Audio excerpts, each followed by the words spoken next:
وہ یہ ہے کہ ہم مسلمانوں کا یہ بنیادی عقیدہ ہے کہ یہ جو قرآن حکیم ہے یہ اللہ تبارک و تعالی کی کتاب بھی ہے اور اللہ کا کلام بھی ہے. باقی جتنے بھی اس سے پہلے صحائف نازل ہوئے یا کتابیں، ان کے بارے میں کلیم ہے کہ وہ اللہ کی کتابیں ہیں، لیکن یہ وہ کتاب ہے جو صرف کتاب یا سلیبس نہیں ہے بلکہ اللہ تعالیٰ کا کلام ہے.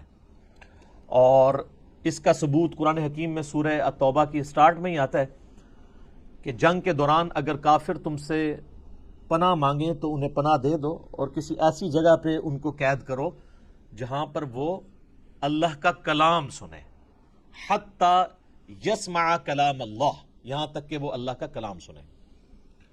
اور یہ بھی مزے کی بات میں آپ کو بتاؤں، بڑی حیران کن، قرآن حکیم کے علاوہ جتنی بھی الہامی کتابیں ہیں، اولڈ ٹیسٹمنٹ ہو، نیو ٹیسٹمنٹ یعنی تورات، انجیل اور باقی کتابیں ہیں، زبور بھی، ان کتابوں کو اگر آپ پڑھیں گے تو ان کتابوں میں ان کتابوں کا نام موجود نہیں ہوگا، ظاہر ٹیمپرڈ فارم میں. یہ ہم نے اسے بائبل کا نام دیا ہوا ہے نا، باہر جو لکھا ہوا ہے، پوری بائبل کے اندر بائبل کا ذکر نہیں ہے، لیکن قرآن حکیم میں سینکڑوں مقامات پر قرآن کا نام آیا ہے، بائی نیم اس کتاب کو مینشن کیا گیا. یاسین والقرآن الحکیم وَأُوحِيَ إِلَيَّ هَذَا الْقُرْآنُ لِأُنذِرَكُمْ بِهِ وَمَنْ بَلَغَ فَذَكِّرْ بِالْقُرْآنِ مَنْ يَخَافُ وَعِيدٍ.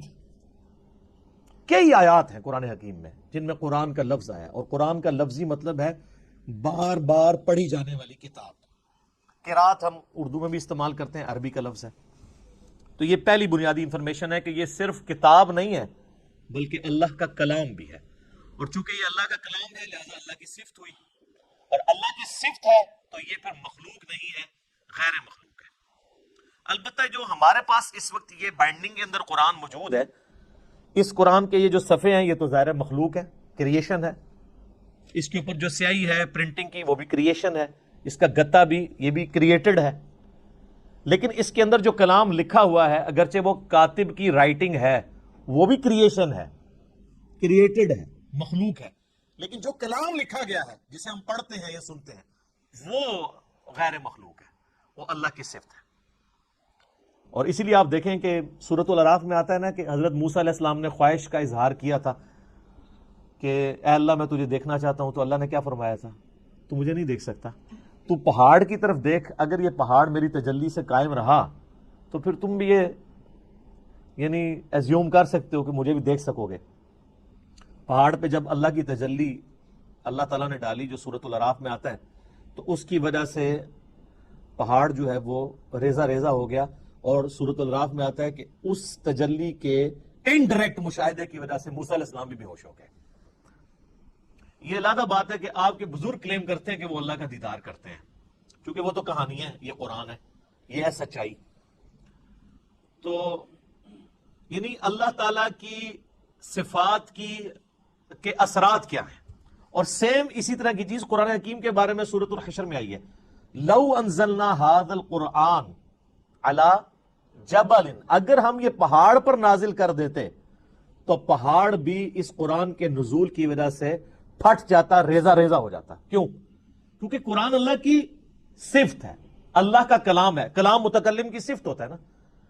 تو اس کا ایفیکٹ یہی ہونا تھا جو اللہ تعالیٰ کی ذات کا ایفیکٹ ہے کہ قرآن اگر کسی پہاڑ پر نازل ہوتا تو وہ بھی اس قرآن کے روب کی وجہ سے ریزہ ریزہ ہو جاتا. سر یہ ہمارے محبوب صلی اللہ علیہ وآلہ وسلم کا مبارک سینہ ہے کہ جس پہ آلموسٹ 23 سال تک قرآن نازل ہوتا رہا ہے. اور اگر آپ بخاری مسلم کی احادیث اٹھا کے دیکھیں تو نبی علیہ السلام کے اوپر ایک کیفیت طاری ہو جایا کرتی تھی جب قرآن کا نزول ہوتا تھا. اور سخت سردیوں میں بھی بخاری مسلم کے الفاظ ہیں کہ آپ صلی اللہ علیہ وآلہ وسلم کے مبارک چہرے پر یعنی پسینہ بہنا شروع ہو جاتا تھا، اتنا وحی کا بوجھ ہوتا تھا. اور اس حالت میں صحابہ کرام آپ کو دیکھ نہیں سکتے تھے، چہرہ مبارک سرخ ہو جاتا تھا.